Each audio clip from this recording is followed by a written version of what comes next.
안녕하십니까. 매일신문 뉴스 박소윤입니다. 첫 소식입니다.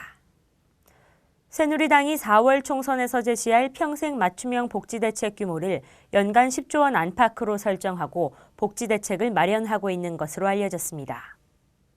새누리당이 4월 총선에서 제시할 복지대책의 규모를 연간 10조 5천억 원 안팎으로 설정하고 앞으로 5년간 약 52조 원이 드는 평생 맞춤형 복지대책을 마련하고 있다고 말했습니다. 이를 위해 과세를 통해 5조 원, 세출 절감을 통해 6조 원 등 매년 11조 원을 추가 확보하는 방안이 검토되고 있습니다. 새누리당은 보육, 교육, 일자리 대책을 평생 맞춤형 복지의 핵심으로 삼을 계획이며 만 0세에서 2세 아동에 대한 양육비 지원 등 단계적 무상보육 방안이 제시될 예정입니다. 또 반값 등록금 대책과 함께 고등학교 의무교육을 위해 정부의 재정이 아닌 지방교육 재정교부금을 투입하는 방안을 추진합니다. 한편 초중고교 아침급식은 공약에서 제외되며 기초생활보장제도의 부양자 기준 폐지와 학자금 신용불량자에 대한 채무탕감도 빠질 것으로 전망되고 있습니다. 새누리당 주성영 의원이 19대 총선 불출마를 선언했습니다. 주성영 의원은 자신에게 흠이 발견된 만큼 총선에 출마하지 않고 대구시당 위원장도 사퇴하겠다고 밝혔습니다. 새누리당 주성영 의원이 19대 총선 불출마를 선언했습니다. 새누리당 주성영 의원은 검찰로부터 형사사건의 피진정인으로 소환 통보를 받은 상태에서 총선 공천 작업이 진행 중인 새누리당에 부담을 주기 싫다며 4월 총선에 출마하지 않을 것이라고 밝혔습니다. 이로써 대구 지역에서 총선 불출마를 선언한 현역 의원은 새누리당 박근혜 비대위원장과 이해봉 의원, 주성영 의원 3명입니다. 주 의원의 불출마 선언 결정은 최근 대구지검으로부터 한 여성단체가 진정한 성매매 의혹 사건과 관련해 검찰에 출석할 것을 통보받은 것이 주요 원인이란 분석입니다. 하지만 주 의원은 자신의 검찰 소환에 대해 대검 중수부 폐지와 특별수사청 신설 등을 주장해 검찰의 미움을 산 것이라고 주장하고 있으며 검찰의 소환에는 응하지 않겠다고 밝혔습니다. 새누리당 대구시당 위원장이자 국회 정치개혁특위 간사를 맡고 있는 주성영 의원의 불출마로 새누리당의 공천 구도가 변화될 것으로 보이며 현재 후보들을 배제하고 전략공천 지역으로 선정해 새로운 후보를 내놓을지도 주목되고 있습니다. 여야가 전체 국회의석을 300석으로 늘리는 선거구 획정안에 잠정 합의했던 것으로 알려진 가운데 최종 합의를 두고 진통을 겪고 있는 것으로 알려졌습니다. 여야가 19대 총선의 선거구 획정에 합의했는지를 놓고 엇갈린 주장을 하고 있습니다. 새누리당은 300석으로 의석을 늘리는 방안에 합의했다고 말하고 있으며 이에 민주통합당은 합의한 적이 없다고 주장하고 있습니다. 여야는 27일 본회의와 정개특위를 열기로 다시 합의하고 선거구 획정안 최종 합의 가능성을 열어뒀습니다. 하지만 이날도 합의에 실패할 경우 선거구 획정 관련 법안 처리가 3월로 넘어갈 가능성도 배제할 수 없게 됐습니다. 한때 여야는 경기 파주와 강원 원주, 세종시 등 3석을 늘리는 대신 영남과 호남 지역의 선거구를 1개씩 줄이는 방식으로 전체 의석을 300석으로 늘리는 방안에 잠정 합의한 것으로 알려졌습니다.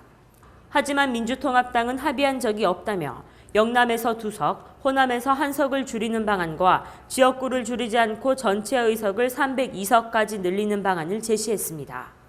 새누리당은 영호남에서 1석씩 줄이는 방안을 고수하면서 접점을 찾지 못했습니다. 민주통합당 박기춘 의원은 현재 선거구 획정 논의는 원점으로 돌아갔다며 결정된 것이 하나도 없다고 말했습니다. 이로써 여야의 300석 합의는 27일 최종 합의안이 도출되기 전까지 진실 공방이 거듭될 수밖에 없을 것으로 보입니다. 국토해양부가 안전사고가 우려되는 비탈면 등 건설 현장에 대한 해빙기 안전점검을 실시합니다. 국토해양부는 27일부터 3월 23일까지 해빙기를 대비해 전국 865곳의 건설 현장에 대해 안전점검을 진행한다고 밝혔습니다. 점검단은 국토부, 국토관리청, 한국토지주택공사 등 공공기관과 민간 전문가로 구성됐습니다. 점검 대상으로 선정된 현장은 해빙기에 취약한 절, 성토 공사 현장, 최근 사고가 잦은 대형 건설기계 사용 현장과 저가 낙찰 현장 등입니다. 국토부 관계자는 이번 점검을 통해 부실 시공 및 안전관리 소홀이 적발될 경우 관련 시공 및 감리회사, 현장 관계자 등에 대해 업무 정지 또는 부실 벌점 등 엄중한 조치를 취할 것이라고 밝혔습니다. 가구당 연평균 지출하는 의료비가 133만 원을 넘는 것으로 나타났습니다.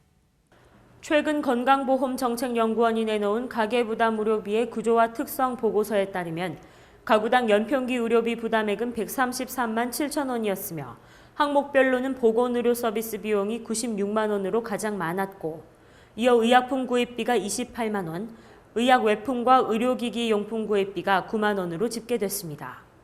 보건의료 서비스 비용을 세분화하면 외래의료 비용이 61만 원으로 전체의 64%를 차지했고 입원 비용 33만 원, 응급의료비 6천 원 등으로 집계됐습니다.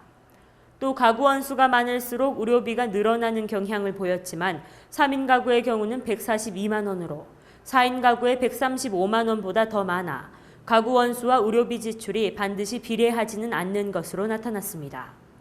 지역별로는 서울시와 광역시의 가구당 의료비 지출이 도 지역에 비해 더 많은 것으로 조사됐습니다.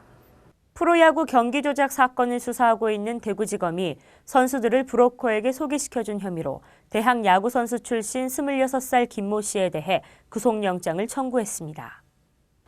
프로야구 경기 조작 사건을 수사하고 있는 대구지검이 대학 야구선수 출신 26살 김모 씨에 대해 선수들을 브로커에게 소개시켜준 혐의로 구속영장을 청구했습니다. 김 씨는 구속된 브로커 강모 씨에게 의혹이 제기된 프로야구 선수를 소개시켜주고 경기 조작에 개입한 혐의를 받고 있습니다. 검찰은 김 씨가 브로커 강모 씨에게 현역 야구 선수들을 소개하면서 금품을 받았는지, 구체적으로 어떻게 경기 조작에 가담했는지 등을 조사하고 있습니다. 프로야구 경기 조작에서 핵심 역할을 한 김 씨가 구속되면 그동안 어려움을 겪던 프로야구 경기 조작 사건과 관련한 수사가 진전될 것으로 보입니다. 대구 경북지방 대체로 맑겠습니다. 낮 최고 기온은 5도에서 8도로 어제와 비슷하겠습니다. 이상으로 2월 27일 매일신문 뉴스를 마치겠습니다. 시청해주신 여러분 감사합니다.